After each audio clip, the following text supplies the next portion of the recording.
call him or a rudder, whithersoever the governor or the captain or the pilot of the ship desires. Now listen to this, listen to this.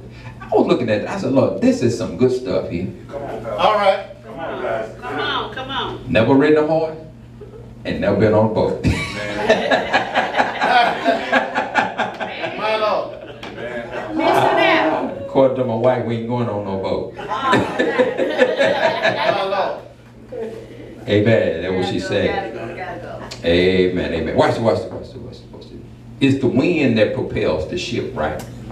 The wind that propels the ship. Yes, sir. Unless they got a motor on the boat, right? That's right. Unless they got a motor. Okay. Watch this. Not the him or the rudder. It's the wind. Okay. Watch this. The stronger the wind, the faster the boat moves. Stay with me. That's right. Without the rudder, the boat or the ship is controlled by the wind. If there ain't no rudder.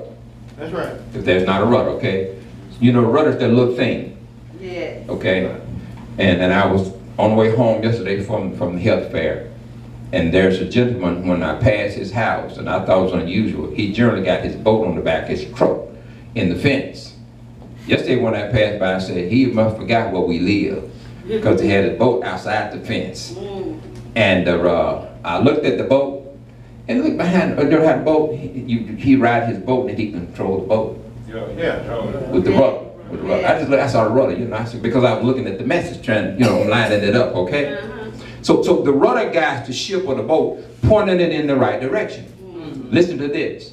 A rudder, that little small thing on the back of the boat or ship, is useless unless the person who's at the wheel guiding it and is controlling it. Yeah. You got to have a rudder, okay? Now listen, I read this article too. Because I'd never been on a boat and never rode a horse. So I had to do a little research. Stay with me. I'm almost done. Come on. Almost done. This article I read, and I quote. This is what the guy said. He said, I learned, this is why I said I got to teach it. The guy said, I quote, I learned something interesting about who is in control of a massive oil tanker when I watched them come into dock at Port Everglades in Fort Lauderdale. When the tankers were still a ways out of port, a small boat goes out to meet them. On that boat, a man referred to as the bar pilot, that's on the small boat, okay? That's right. He boards the massive vessel. And the captain, who has piloted the huge ship across the ocean seas, steps aside and surrenders the wheel of the great big old oil tanker to the man of the bar pilot. The bar pilot, listen, knows where the deep channel is cut and where the ship is to be docked. Listen to this. Jesus is our bar pilot. Amen. Amen. Yet, too many of us are trying to steer our own ships into the harbor. Come on, fix it. We need to step aside and surrender to Jesus the wheel that guides our lives. That's good. End quote. Amen. Isn't this some kind of word? Amen. Words have power. Watch this. Verse 5. Even so the tongue Watch out, man. is a little member. Watch out. Watch out, man. Even so the tongue Help, Lord. Help, Lord. is a little member. Yes. Amen. Let me throw this on. Get right back to the little member. Can I tell you something? You know the nasty place on your body? Your Mouth. mouth. Your mouth. Your mouth. Your mouth. Your mouth. Yes, Amen. yes. I ain't said what you put your mouth on either. I said it's your mouth. Amen. Come on, preacher. Even so the tongue is a little member. Member can also mean melody. M-E-L-O-D-Y. Melody. Okay? Melody is music to which a song is set or played. Melody. God intends our tongues to give life a melody. Sister Mary can sing. And she sing the melody, it works. Amen. Amen. Enter into your gates with thanksgiving, into his court with praise. Amen. Melody. Watch this. If our tongue is out of tune, guess what? Life has no melody. I'm talking about power. Have mercy, Words Lord. have power. Watch this. If we say one thing and do another, the music stops. My Lord. Now listen to this, and I'm almost done. I'm almost done. Our words and works of the fruit that's on our tree are meant to blend together in perfect harmony. Hallelujah. Yes. What folks see and what we say are supposed to mend in perfect harmony.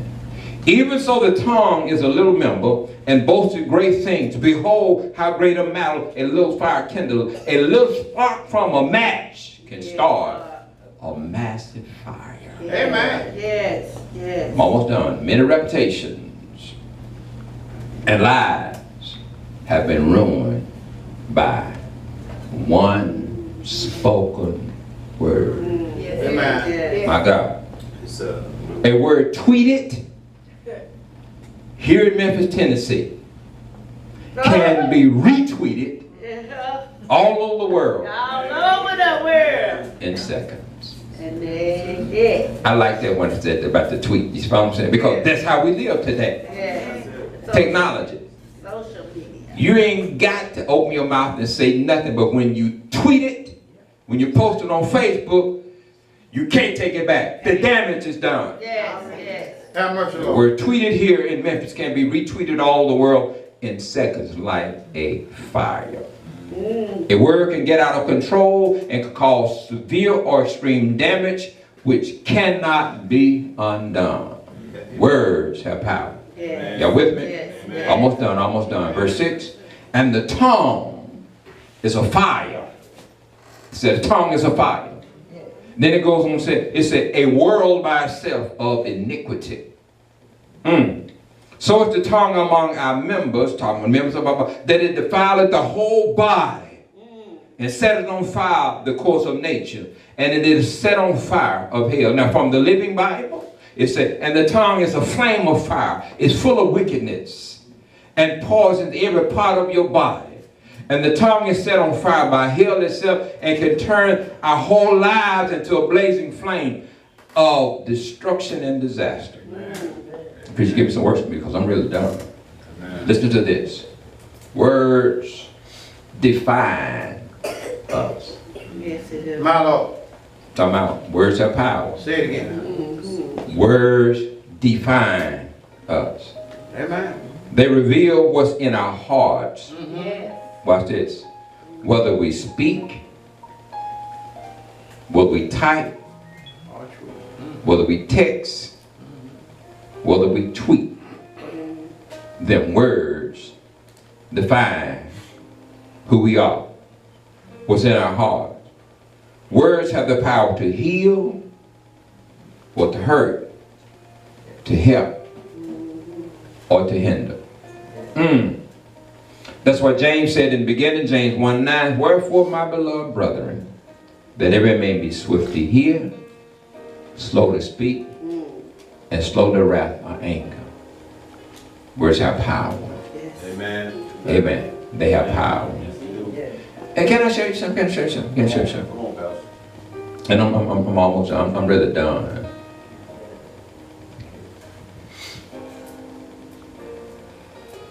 Currently, with what I do,